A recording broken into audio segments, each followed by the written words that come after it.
Hi, I'm Codie Elaine Oliver, co-creator of Black Love. Shout out to my co-creator and husband, Tommy. And this is My New BFF, the podcast where I have candid conversations with people that I deeply admire and get to know them beyond what they're known for in the world. Today, I'm joined by Melissa Fredericks, who might just end up being my new BFF after we learn all that makes Melissa, Melissa. I am a big fan. I don't want to give it away, but Melissa Fredericks is a self-love queen. I know you're going to want to call her your new BFF after this, so stick around.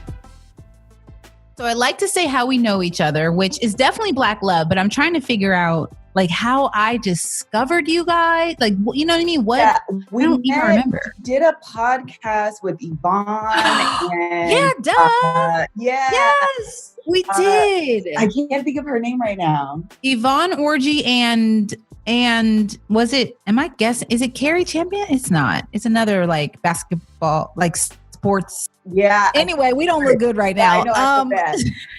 So it was, you're right. It was 2017 probably because Black Love season 1 had just come out. Yep.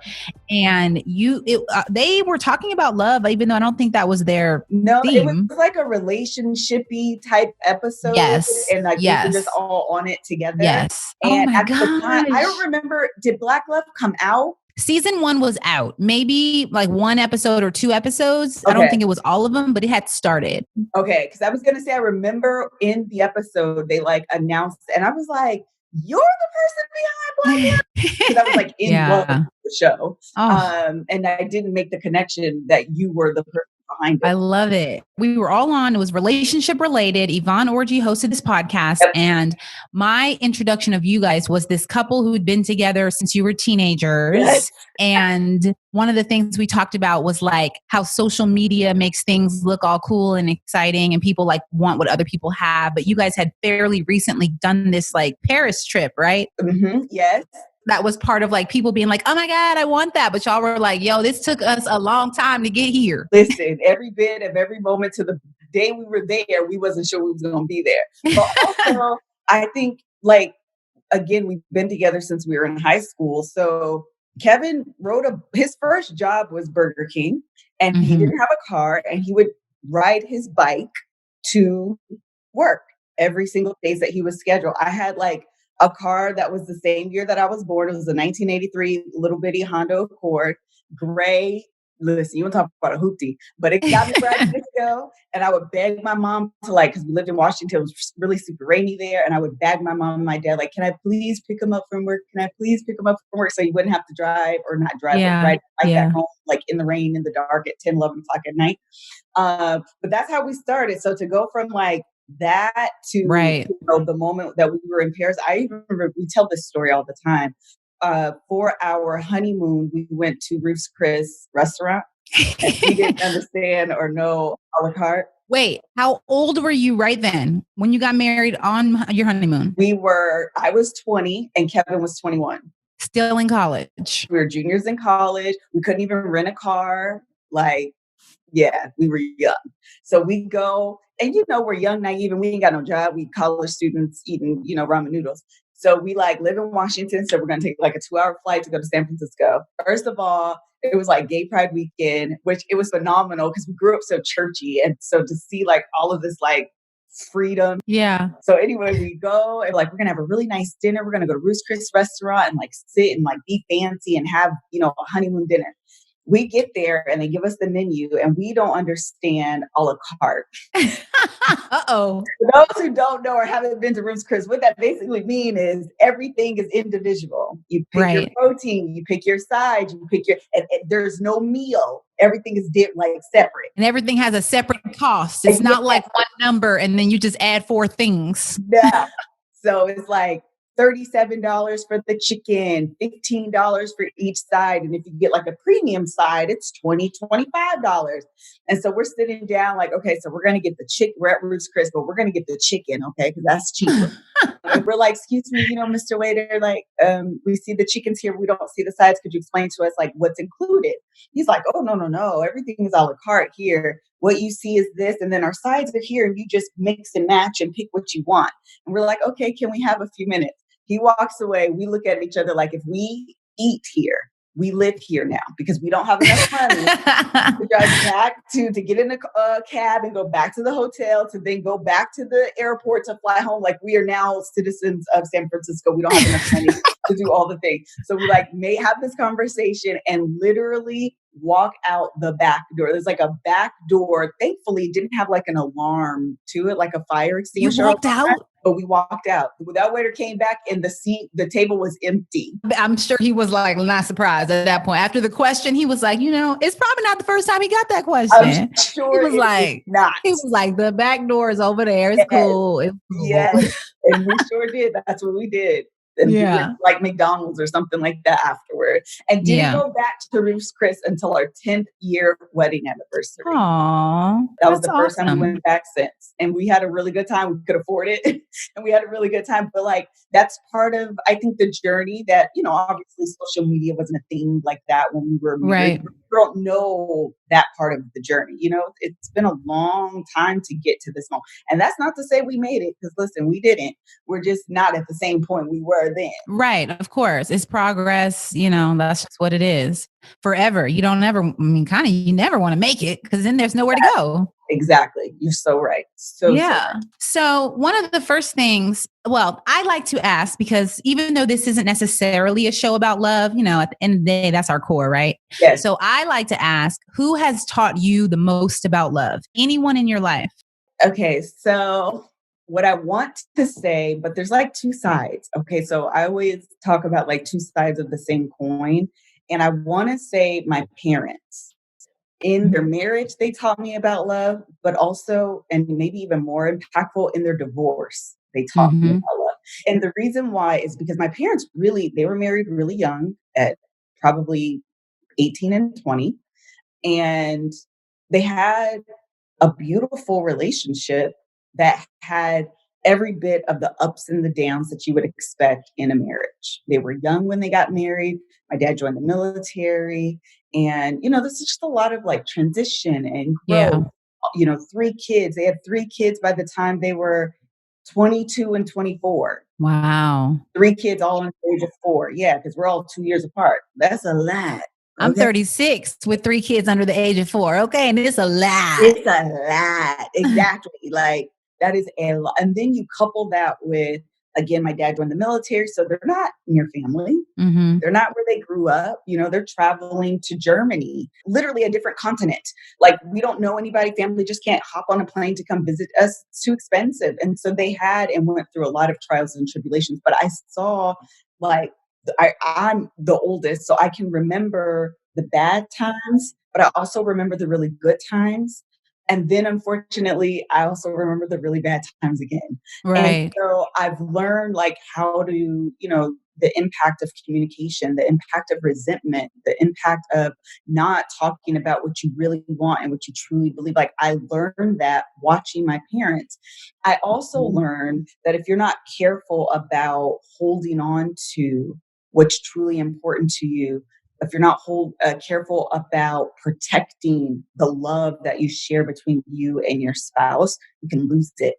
Right, right. And to have watched my parents lose that taught me a great deal about, making sure that I'm always trying and being vocal about what I want and what matters to me. And I'm sensitive to my spouse's needs and what he wants, and that I'm always showing up in the best way, not only for me, but for him as well. Right, right. Yeah. My parents were divorced, so I definitely get the post-marriage love lessons, 100%, especially for me, because I got to then know them as individuals because, my sister went to college when my parents got divorced. So it was just me and them at each house, just being like, oh, it's just you and me. Hey. Yeah. So I definitely understand that. I have a question. Did you ever feel that, oh, wow, I really didn't know my mom. Oh, wow, I really didn't know my dad until after they got divorced? So the difference between me and you is that my parents got divorced when I was like 12. Oh, okay. So the short answer is probably yes, but it's also from the standpoint of like, I would say 100% yes, but it didn't register like at that age. So like as a grown up, I look back and I fully appreciate and recognize that I literally got to know them as they were kind of growing up, like a different stage in their lives. Like I got to know them as like a human. You know, we did this thing for Mother's Day on blacklove.com, which was, when did you realize your mom was human? Wow. And so it was something that for me, I recognized so early that my parents were human. There was no, like, there was mom and dad and they took care of me and but like it was just me and you kicking it, you know, and getting to know each other. And I mean that deeply because like, I didn't want to go to my dad's house, you know, instead of being at my mom's house when like, why y'all did that? Why I got to go, but I don't know him like that. Like, you know, at that age, right? I love my dad. I love my parents, and I individually became friends. They were still responsible. Like in no way am I like, this was just us kicking it at the club. No. But like there was a period of growth and development, understanding each other. And so that's why I'm like, there's no way I knew them before then. Oh my gosh. I think that's so good. And even the question of when did I recognize my mom or my parents were human, it really wasn't until they divorced. I held my parents in such high esteem just because of the way that I grew up. And there's this sense of like, especially when you grew up like super churchy, that you have to project perfection. And so to see something like divorce happen, it was like, oh, wait a minute. Y'all be out here messing up. Y'all be out here screwing up. You don't be talking the way you should. You talk too much. And all of a sudden, your parents as people. But what it allowed for me is it allowed me to extend this retroactive grace. That I felt like you guys are supposed to be this, and you're supposed to do this, and you're supposed to. And all of a sudden, the realization, y'all was how old with 3 kids? Right. Exactly. I was where? Y'all didn't know what y'all was doing. Like, seriously, y'all was figuring it out that I didn't realize it because I was a kid. And now as an adult, and I can see you guys, and I have my own kids and my own relationship, I'm like, listen, I'm sorry I was hard on y'all. Exactly. I mean, and look, I was not even planning to go here, but then that becomes like, for us, do you feel like your kids see you as human? Do you feel like you allow them, or do you feel like there's the lane that you don't cross? You know, like, that's a good question. Like, for real, I don't know. I mean, mine are little, so they don't care either way, you know? I do not know that I allow them to see me as much as I would like to. When I think back of like where I am and where I see my parents, I wish they would have let me in again, so I wouldn't have to extend retroactive grace. I would have understood at the moment. Right. But I don't know that I'm doing that with my kids. I almost feel a little convicted behind that, because it is important that I teach my kids that I'm not perfect either. Like, watch me make these mistakes and watch me and your dad work through these issues, because one of the things when you don't watch healthy arguments, then you also don't see healthy makeups. Exactly. And that's impactful too. Now I've only seen and modeled behavior that's unhealthy. So I'm going to take that into my relationships. And so I need to ensure, like, I need to check myself, child. Like, let me make sure I'm modeling that behavior for them as well. That's good. It's like a whole thing. I'm like I said, mine are small enough. I don't have to like obsess over it right now, but I should create good patterns. You know, when I do something wrong, I try to acknowledge it with them, with the oldest, but still it's something that I have to continue to think about as he gets bigger and more challenging, and sees more challenging things and understands them. It can be a dark world sometimes. Don't be afraid to be a source of light. It can be a dark world sometimes. But don't be afraid to be a source of light. Peace, good people. I'm Kariga Bailey. And I'm Felicia Gangloff Bailey. And you might know us from our episode of Black Love Doc, but that was only part of our story. Yes, as newly empowered angel parents, we found that there's been this radical tenderness and gentleness afforded us concerning our grief. And it's been unlike anything we've seen or experienced in our work surrounding social justice and gun violence in our communities. Now, this work has really shown us and taught us that grief is love.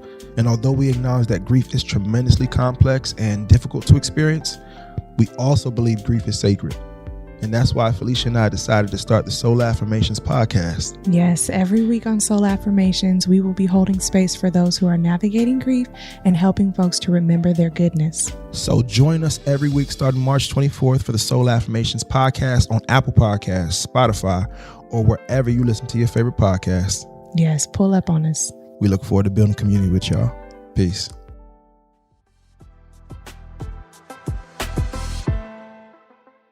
Okay, more about you. So I know that you're like really good at makeup, but were you ever a makeup artist? No. Oh, I was self-taught, practiced. University of YouTube. Nice. Okay. So I bring it up because I feel like you have so many talents. So will you walk me through a little bit of like, okay, you used to work in aerospace and now we're hosting the Love Hour podcast and doing our makeup and writing books? Girl, okay, so listen, okay. I'm literally, this is funny that this is even coming up. I'm literally going through like a brand identity crisis. I don't know if that's the thing, total first world problems, but like I really am. And I was like really sitting down literally like last week and was like, okay, Melissa, who are you? What do you represent? Like, I feel like sometimes I'm like all over the place. And I came to the realization, this is my first time sharing it aloud, but I'm going to say it. I came to the realization that what I want my brand like motto to be is I'm every woman trying to be every woman. And what that means is I want people to see me as relatable. I am literally every woman. I am just like you. And just like you, I'm trying to wear multiple hats all the time. Right. So there was a period of time in my life where I suffered from really low self-esteem and didn't like the person that I saw on the mirror. And I went through, like as my book calls, Journey to Self-Love. I went on a journey of learning to like and love myself. And one of the first things that I did was I called it a Love On campaign. Love on? Love on. And what it means is that I would pick one feature and I would love on that feature. And so my very first one, because I struggled a lot, like, you know, you look at yourself in the mirror and go, I don't like this, I don't like this, I don't like this, I don't like this. But I struggled with like, well, what do you like? And so I decided that I liked my eyes. I just decided. And so I was like, how can I appreciate and love on my eyes? And I started with makeup. I was like, I'm going to learn how to apply eyeshadow and accentuate the one feature that I like. And so I started learning how to apply eyeshadow. It turned into, we learned like falling in love with everything makeup. But that's how I started. And then like, I just began to really enjoy like the transformation and the way that it made me feel. And I went on this like, you deserve campaign. And I decided that like, I am worthy and deserving of getting 20 minutes extra before I go to work and making myself up and doing my hair. I ain't doing it now, child, but back then. Look, but you know how to do the rap. I know how to do the rap. Though, I don't even know how to do that knot. I wish I did. Listen, twist, twist, twist, rap, rap, rap, tuck. But yeah, I decided that like I'm worthy of that like time and that. And so from there, it went from like makeup to like overhauling my wardrobe. Like I said, I grew up real churchy. And so I remember Kevin wanted to take me on a date and I went through my closet and I had shirts that went to my wrists and skirts that went to my knees or to my ankles. In love with. Listen, he did. But I was out here like, okay, so listen, if the point of a date is to go out with my husband and like, get your sexual juices going, ain't no way in the world I'm going to start feeling sexy and like a wife looking like a missionary at church, looking like a church mother. And then my only alternative to that, because before I worked in aerospace, I worked in the banking industry, was like collared shirts and slacks, like neither of which, exactly, this is not stirring up my sex pot, okay? Like it's not working. And so I went on a journey of like overhauling my wardrobe and figuring out like my style. And I studied, because the one thing that I am is like a researcher, probably too much. I take things and I'd be like, you make stuff difficult and don't So the same way that I studied makeup, I studied outfits and colors and like colors that go together and try to figure out my style and Love that kind it. of thing. And that's why I say like, I say all of that going back to like every woman trying to be every woman. Nothing is like natural for me. I feel like I'm a forever student and I just learn and research and like saturate myself with information until I can like replicate what I've seen done. And that's how I like, got to where I am, even like decorating and just everything that I do. Nothing is like, that's a natural ability or talent. I don't even consider myself like talented. I consider myself learned. Does that make sense? It does make sense. And my inclination is to be like, no, you're so talented, but I don't know. I don't want to insult your recognition of your gift, right? Which is that when you need to know something and how to learn it. Because the other thing I admire about you is that you are able to learn these things, retain this information, share with others. Like that was the thing when we were talking in the interview, just listening to you, like we're so similar in a lot of ways, but I don't be retaining information the way you do, right? Like I might've read that book and I'm like, I remember that line, but you're like, I remember the line. I said the line. It's an affirmation on my wall. I have embodied it. I've embodied the whole book. And I'm like, oh, I need to do that with the rest of the book, And so that's a gift as well, to be able to seek the information that you want and then actually retain it, implement it, become it. Yes. That is literally the journey of like just who I am. Like literally the journey of who I am is like recognize there's good and bad though to it, but I'm going to continue on. Good and bad to everything. There's good and bad to everything. It's like recognizing this is something that a shortcoming, falling, an area of improvement, and going out and like, okay, teach me how to do better. Teach me how to do this. Give me all the information. Okay, I got it. What's good? Okay, do it. Like, that's just naturally who I am. The other flip side of that, though, is girl, I'd be exhausted. Like, I believe it, but you're better. You're better for it. Better, but sometimes I literally, in the month of April, I said, Melissa, just be. Just be. Don't read a book. Don't listen to a podcast. For once in your life, just be. Oh, I'm getting misty-eyed thinking about the pressure that we people, but as women especially, that we put ourselves under to perform and do and wear all of those hats. You're so right. And every woman, and I can be a cook and a decorator and I can bake and I can help my kids with homeschooling and I can do this and my house can be clean and I can wash all the clothes and fold them and put them away. All on the, and have pretty eyes and have cute clothes and get my juices flowing. Girl, it becomes overwhelming and you get to a point where you're just like, I'm never enough. And I had to tell myself in the month of April, which again was even important in my journey to self-love. You just got to go back to the basics sometimes. Just be. You're worthy.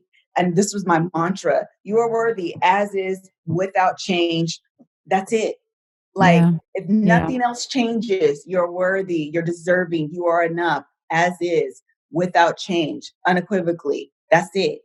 Without exception is actually what I said. Without exception. So like, just be and live in the fact that you are good enough. And yes, we all got areas of improvement, but sometimes just sit in yourself and just be. Did you do it in April? I did. I didn't read a book. I have a book club and I was like, y'all listen, this month is about to be, did you watch on Netflix? Because I'm not reading a book. Yeah. I'm not listening to a podcast. I'm about to be watching junk TV, reality TV. I don't want to work on anything. I need a moment to just be. And I did. I needed it. Girl, I hear you. I do. This whole quarantine situation has me like not being, okay? Out here working. Just doing all the things. Oh my God.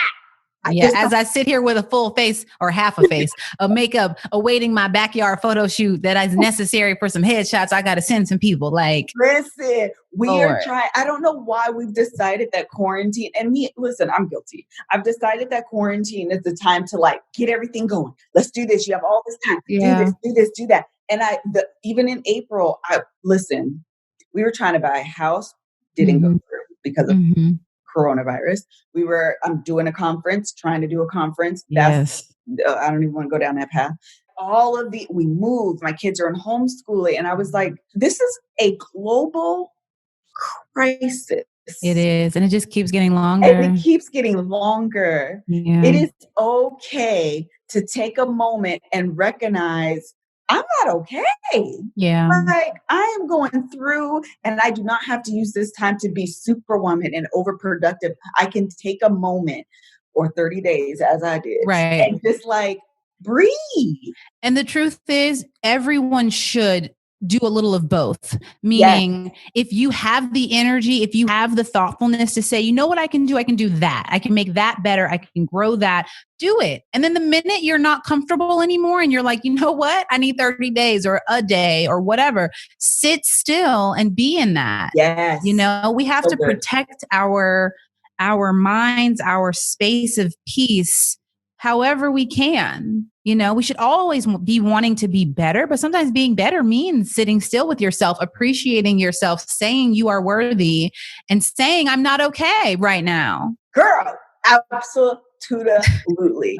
I 100% agree with you because you're right. It is absolutely the idea of listening to yourself and your body and what it's telling you and not succumbing to the pressure of what everyone else is doing or what they're doing. Right. And you're not okay. So I needed that moment to be, and I'm back on it. You know, the grind is back on. But Maybe I need that. needed to acknowledge. I haven't done it. Huh? I haven't done this. Like literally, I've been working for 2 months. Oh, you need a day. You need a couple days. Yeah. Like even on weekends, I'm like counting down like, oh, when do I get some time to get some work done? And not because I want to, you know what I mean? I just have to. Yeah. And well, and that's the trouble too, is that there is things that you like have to do.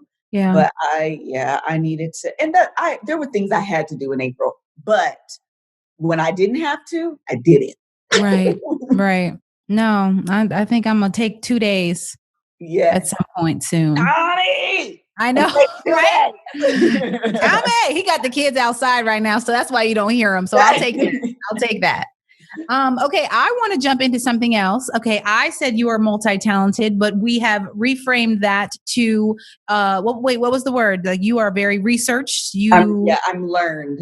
You are learned. Okay. And your learnings have turned into talents. But anyway, so you recently said that in another life, or if you could have another career, you would be a LMFT.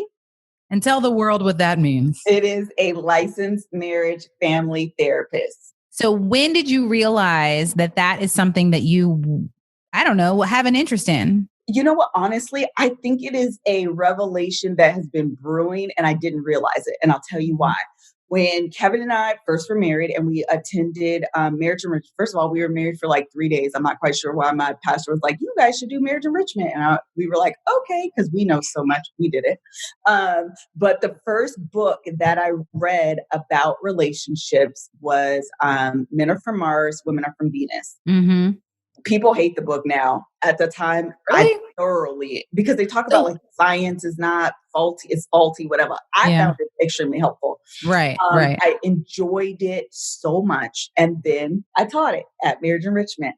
Then oh my God. we read from there. I know. I was of like, of course you did. Yeah. Because this is what I do with life. Then we did the 5 love languages. Yeah. Same thing. Loved that book. I taught it at my church for marriage enrichment. And then that's actually when Kevin and I started the Love Hour. At the time, it was called the Love and Laugh Hour. And it was like a live event that we did in Tacoma. And I just, from the moment I finished Men Are From Mars and then 5 love languages, I like always have been on a hunt reading all of these relationship books, trying to, again, better myself and, better my relationship with my husband and all of those things. It wasn't until I went on my journey to self-love and as Kevin's platform grew that I realized so many women and couples identified with what I went through, some of the things that I've read. And I always say that for me, those books were giving words to the feelings I didn't know how to articulate. Like you just read something, you're just like, this has been what I've been trying to say and didn't know how. That feeling of reading the books is what became my platform. Mm-hmm. I want people that are struggling and going through the things that I went through to listen to me and say, babe, can you listen to her? This is what I've been trying to tell you. That's how my platform became. And from there, I realized, oh, there's like a job for this. There's an actual like science and study and people who do this for a living. Right. That's what I should have been doing. But see, you've been able to do it through the podcast. I have. I definitely have. Because, again, going back to like the negative with the researcher, it's so important to me to like, I always want and need like that stamp of approval. That's like, you are now certified. You went to school, you passed the test. Here's this piece of paper that gives you the authority to talk to people from a place of like knowingness. I don't know if that's a word, but you know what I'm trying to say. I got you. Okay. And so sometimes I just call a thing, Melissa. Sometimes I can minimize. And I a little bit struggle with imposter syndrome about the things that I say and our platform, because I don't have like this seal that says you went to this school and took 50,000 hours and passed this test and now you're certified to do that. So I struggle sometimes with that. But if I could do it over, I definitely would have gone down that route. So you have been married for it'll be 16 years next month. 16 years. You have been co-hosting the Love Hour podcast for when we start taking it consistently, 2 years. If you consider everything, probably 7. So married for 16 years, hosting a podcast about love for 2 to 7 years, and wrote a book about self-love. I'd say that your credits are in, certified, check the box. You know what I'm saying? Now, granted, there's probably there's courses and things you can get to make yourself feel better about it. But at the end of the day, from the outside looking in, I'm going to listen to whatever you have to say about my relationship. Listen, thank you. I am literally going through a new journey. And that is, I call it taking up all of my space. That's the new journey that I feel like I'm always on. I think I've learned to like myself. I got that down, the whole outer appearance, and especially like mentally how I feel about myself. I struggle with taking up all of my space. I think that's a new journey that I'm on of like showing up, not shrinking myself, not minimizing, and standing in, everything that I know. Right. And be able to be, I don't want to say authority, but also more of an authority than my forever student that I'm always in. I'm always in like, teach me, give me more. No, I don't know. Tell me. And sometimes it's okay to be like, no, girl, I know this and I can help with that. But you know what? What I absolutely love and what I think is, I don't want to say more valuable, but it's valuable in a different way, is that you share your experiences, right? You're very transparent and open about your experiences. You share what you've learned. And while there is a certification, there is a degree in therapy that, helps people work through marriage, relationship, whatever, there is a lane where it's like influencers and social media and podcasts and all of that, where we, and I'm saying we, I'm going to throw myself in here because I know I'm very similar to you and I'll explain how it works for me, but we are able to impact people by communicating a shared experience and lessons from it. Yes. And for you, that is your marriage and everything that you've read and everyone you've interviewed and talked with experts and such on the podcast. And for me, it's Black love. Yes. Like Tommy and I have interviewed almost 200 couples at this point with varying ages, geographical locations, backgrounds, number of years married, number of years together. And so I don't consider myself an expert in Jack, but I do take those lessons into whatever I'm sharing with someone. Yes. And I feel good and confident in that. So I feel like we're the same in that way. Cause it's like, I know because these people over here told me, and then those people over here confirmed it. And so this is a thing. Yes, absolutely. Absolutely. Yeah. That's good. That was good encouragement. I try. I mean, I see that. And we, sometimes people say it's a woman thing. But we have a tendency, I think, to minimize ourselves sometimes. And we've got to take ownership Yes. of our gifts. Yes.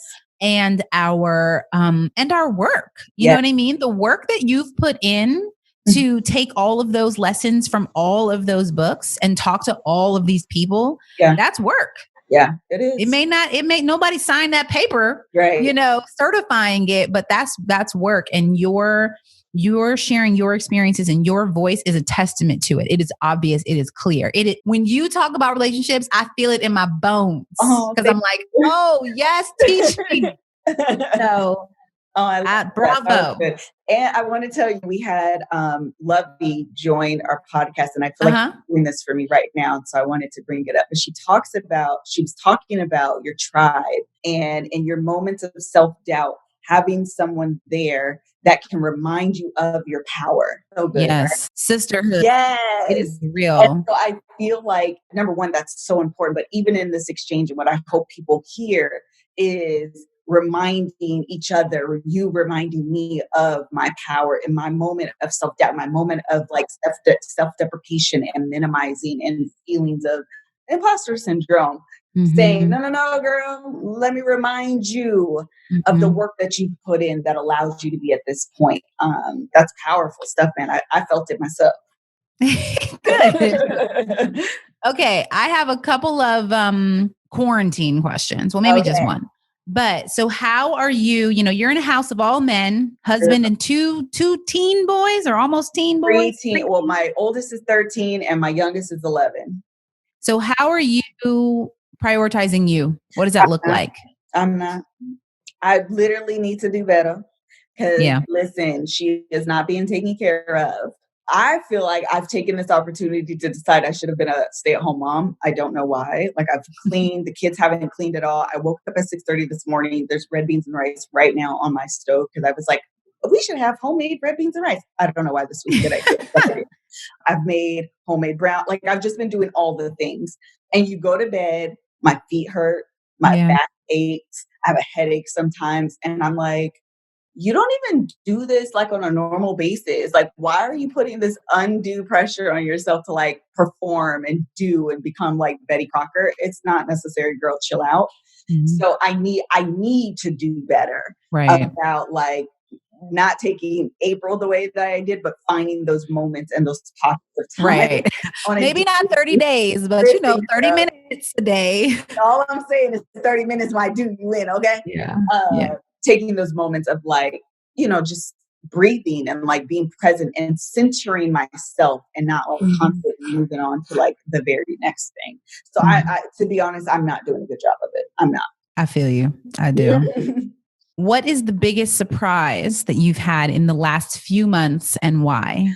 I would say I had a realization, which actually is really not a realization, but like it was a realization. I had a realization that I am more rigid than I realized. I like to think of myself as like flexible and I can go with the flow and everything is fine.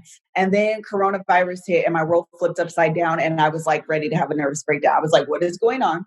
I had plans and now you mean to tell me that none of the plans can happen? Now you mean to tell me that I got to pivot? Now you mean to tell me that this isn't going to work? Now you mean to tell me that I can't take all of this. Like I need something to be stable. And it's not really that much of a revelation because I feel like, that's who you are. That's like who you've always been. But like, I feel like coronavirus has been like blinking red lights. This is who you are. Maybe you didn't know. And so I'm trying to, first of all, it was a surprise, but not really, but also it really was a surprise though. But I'm trying to do better about making sure that I actually am flexible. It's good to have plans. You know what I mean? But it's also good to recognize that I'm not in control. Because you guys had a whole Love Hour conference planned for July, like multi-day event. A whole entire inaugural conference to take place in like 60 days. And it is just not going to happen. Right. And it was bad because it'd be one thing if I was planning it in LA, in California, where anything that the governor says, it affects me personally and it's going to affect my conference. Right. I live in LA. The conference is in Georgia. You know, our governor, LA or California governor is saying one thing. The Georgia governor is saying something different. So it's affecting my life, but it's also affecting this conference completely different. So like trying to reconcile those two things where I'm like, again, in the process of buying a house, which fell through. So now I have to move. I'm also trying to figure out what's going on with my conference. My kids are no longer in school, you know, regularly. So now they're trying to do homeschooling. So now I got to figure that. It was just a lot of like flux. Yes, absolutely. All at the same time. And my brain was like, ooh, girl, you need something to be like stable. Exactly. Okay? Something has to be Yeah, I need chill. some stability. And so it was, again, not much of a surprise because really in real life, I really do know that about myself. But also I really didn't understand how much I really was like that. And it impacted me, like my mind, like, listen, April, I took the month off because in March for the whole month, I felt like at any moment I was going to cry. You ever just feel like you're on the verge of tears? Absolutely. I felt like that the entire month. I was like, there are tears here, but they refuse to come out. And so I'm just carrying this weight the whole month. I feel you 100%. If you could relive one event in your life, what would it be and why? Oh, I love this question. Okay. Wait. Okay. Let me ask for clarity. Should it be an event I want to relive because it was so great that I want to experience it again? Or should it be an event that wasn't so great and I want to relive because if I could, I would redo everything? Maybe both. One of each. Listen. Okay. So the event that I would relive because I hate it and I want to do it again is my wedding. Ooh. I would redo everything. Everything. I was young, 20 years old. I still am a recovering people pleaser. So I didn't feel like I had my wedding. I feel like I had literally whoever had an opinion, I just went with it. And when I look back on my pictures, literally there's a picture of me and, you know, you take the family, so everybody's on the side of you. Everyone in the picture smiling, full body, you can see their face. And I'm like this. Oh. And to me, I always reference this picture. To me, it represents everyone taking up all of their space on my wedding day. And I'm the person on my wedding day like this. Right. To me, it is the literal, like physical representation of minimizing. Yeah, minimizing and not having a voice on like what's supposed to be your day. And instead, you should do this. Okay. You should do this. Well, I don't want to, but this is why you should do it. Okay. Like literally, that's who I was. I feel like at this point in my life, I really, really, really want to renew my vows. And it's partly because I want to experience the day the way that I would want it to be. So yeah, that's 100% without a shadow of a doubt. I would redo that. The experience that I would relive because it was so great that I would want to do it again is, oh, wait, let me think. It would be the trip that we took last summer to Barcelona. Why was it so great? It was great because it was in the tour, we always embed a vacation and we take it with the guys. So like Tony comes, Tahir comes, Joshua and Jason, Kevin's brother came as well. My brother-in-law brought his wife and then my boys were there as well. It was just one of those experiences where you feel like, dang, we're doing something with our lives. Like, I can't believe that like we're here together, having a good time. And it was like the first vacation that I took with Kevin's brother and his wife. And like we hung out, we talked, we went on like a date and went to this it wasn't really fancy, but it was a nice hotel. It was outside overlooking the city and there was like candles. And it was just like, dang, you guys, this is nice. No, that sounds amazing. Yeah. Like, it's one thing, like, you know, you go places with your boo, you learn, you know, experience new things, but it's like something else to bring the fun, you know what I mean? Like to bring like a group and just like enjoy it and have those shared experiences among people that you love. Yeah. No, I hear you. It was amazing. And I'm all about those shared experiences. Yeah. Like one of my favorite things. So to be able to like enjoy that with them. And it was all of our first time there. And forever we'll be able to say we did that, you know, together. Yep. It was just a blast. We had like everyone was getting along and, you know, with dietary restrictions and I don't like this and I don't like that. And yet it just flowed and it was nice. And I love it. It was definitely one of those moments that it's just like, dang, y'all, we did that. We did that. You know, we're Black, we're young. You ain't supposed to be doing this. And we did. So it was fun. I love it. I love it. Well, thank you so much for joining me on My New BFF. Yay, congratulations, I have been, by the way. Thank you.